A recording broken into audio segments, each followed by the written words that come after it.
A very good morning to the students of class 10, and as we were discussing about the periodic classification of elements and the last chapter of your chemistry course for your board exam. So we were talking about Newton's law of octave, and we also means in the June class we also discussed about the Mendeleev's periodic table. So just to refresh you about the Mendeleev's periodic table, it was like Mendeleev was a Russian chemist who made a great like for classifying the elements based on their physical and chemical properties, and in fact keeping them in the making a discipline, arranging the elements according to their physical similarity in the physical and chemical properties. It actually, the main credit goes for the periodic table, and then at that moment Mendeleev actually started his work with 63 elements, and he tried to build he tried to build a relationship between the increasing atomic masses and the physical and chemical properties of the elements. So at that moment, since 63 elements were present, so what he did, he tried to make 63 cards, and then what he did, he wrote the name of each element and the chemical properties of each element, and then he tried to pin up the cards which had the similarity in their chemical and physical properties. So as he tried to do so, he brought actually his main examination was based on the elements hydrogen and oxygen, because hydrogen and oxygen, it was the most reactive element, and it used to form lots of compounds because they are very reactive. That is why, and both hydrogen and oxygen are having the similar chemical properties because both of them are gas. So obviously when he tried to make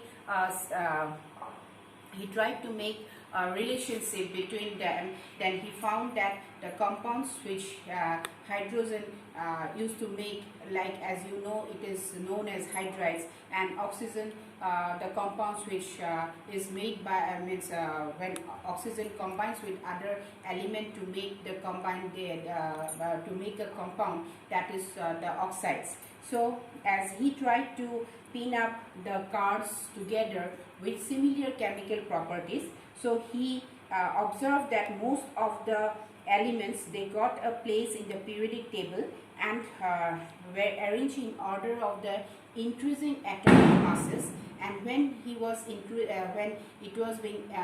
arranged in the order of increasing atomic masses, he found that most of the elements, they were placed according to their similarities in the physical and chemical properties.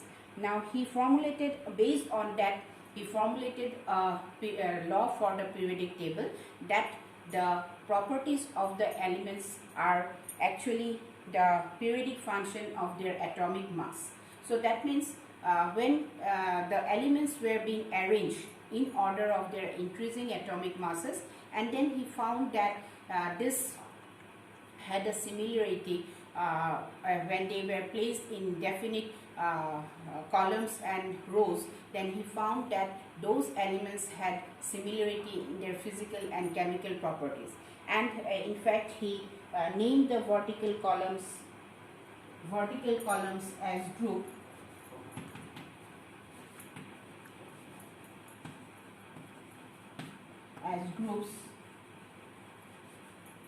and the horizontal rows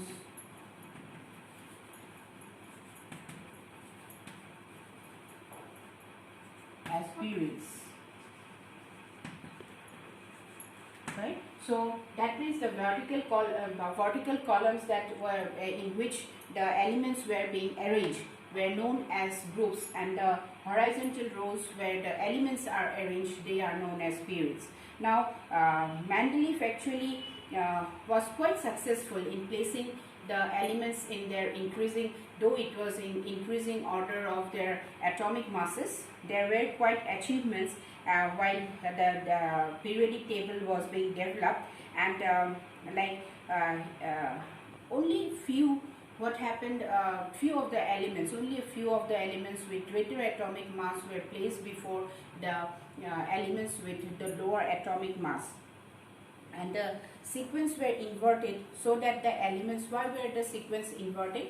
So that the elements which had the similar chemical and physical properties can be placed together.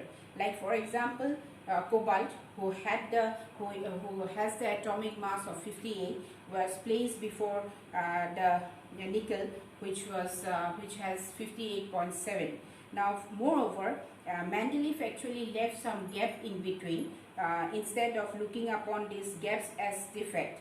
So he told that, he predicted that that as the elements were arranged in increasing atomic masses, one thing was quite means he predicted that in near future more elements will be discovered, in contrary to Newland's law of octave, where he thought, where the chemist Newland, he thought that no more elements will be discovered. But Mendeleev, on the other hand, he predicted that in near future there will be more elements which will be discovered, and that is why it is very important that that is why some gaps are left in between in the periodic table between the elements.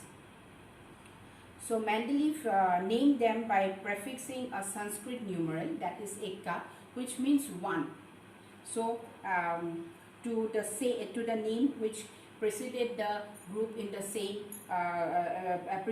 in the preceding element in the same group.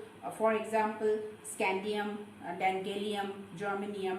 These were actually discovered later on, but they had the similarity with the properties with Ekka boron, right? Ekka boron, then Ekka aluminium, and Ekka silicon. So that means it represented the properties of Ekka aluminium, which was being predicted by Mendeleev, that in near future more elements with similar properties will be discovered, which can be placed in the place where it is being left vacant in the periodic table. So this provided a convincing evidence for both the correction of the correctness and the usefulness of Mendeleev's periodic table. And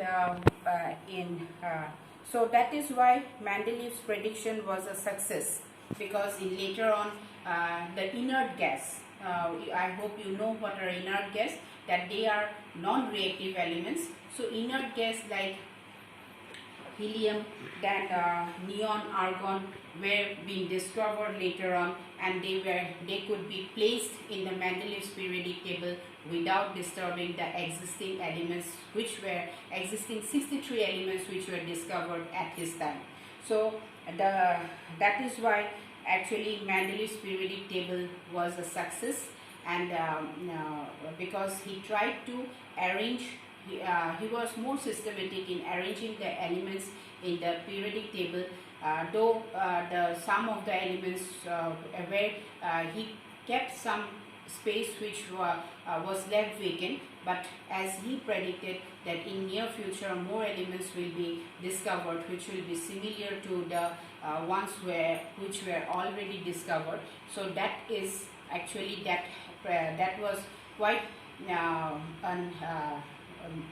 like it was like it really made a landmark for the systematic arrangement of the elements in groups and periods. So however, Mendeleev's periodic table could not be a success because of one reason, because actually he arranged the elements in the increasing order of the atomic mass. So when he was like hydrogen, hydrogen has one electron, one valence electron, no? So what happens when hydrogen, it can represent the alkali metals as well as the halogen, because in the it can represent the alkali metal and the halogens, because what happens here is that to complete the octet it requires one more electron, and whereas the valence electron is 1, that is why it represents the alkali metals, but here it requires one more electron just like the halogen. So they had the similarity in their properties with the halogen and the alkali. So that means, but Mendeleev's periodic table failed to give a proper position to the to hydrogen, which actually represents both alkali and halogens. So we'll we'll continue with our discussion in our next class, and hopefully we'll be able to complete our chapter in the next class. Until that time, please do take out time to watch the video so as to have a clear concept about the periodic table, which is a very important chapter, which will be a very important chapter in your higher class. So thank you very much. God bless you all.